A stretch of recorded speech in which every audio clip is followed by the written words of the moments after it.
Општина Делчево воведува нови мерки за поддршка на образованието, со досега неголема финансиска поддршка за учениците и студентите. Од најмладите кои годинава за прв пат седнуваат во училишните клупи, до студентите кои своето образование го продолжуваат на државните универзитети. За секој првач од Делчево, општината обезбедува по 4000 денари како поддршка за полесен и поубав почеток на нивото големо образовно патување. Поддршка обезбедена и за средношколците од Средното општинско училиште Методи Митевски Брицо. Општина Делчево ќе додели вкупно 18 стипендии за ученици кои постигнуваат одличен успех, но и за ученици од семејства со ниски приходи. Од нив 10 стипендии се во износ од 2000 денари месечно во период од 9 месеци.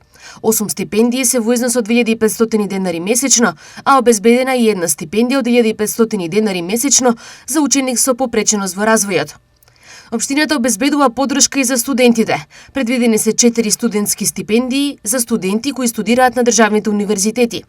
2 стипендии од по 2500 денари месечно за студенти од семејства со ниски приходи и 2 стипендии од по 3500 денари месечно за студенти кои постигнале особено висок успех. Стипендиите ќе се исплаќаат во период од 9 месеци.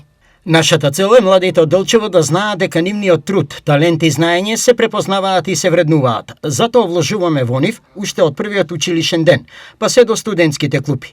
Инвестицијата во младите е инвестиција во иднината на Делчево. Истакна градоначалникот на општина Делчево Иван Гоцевски.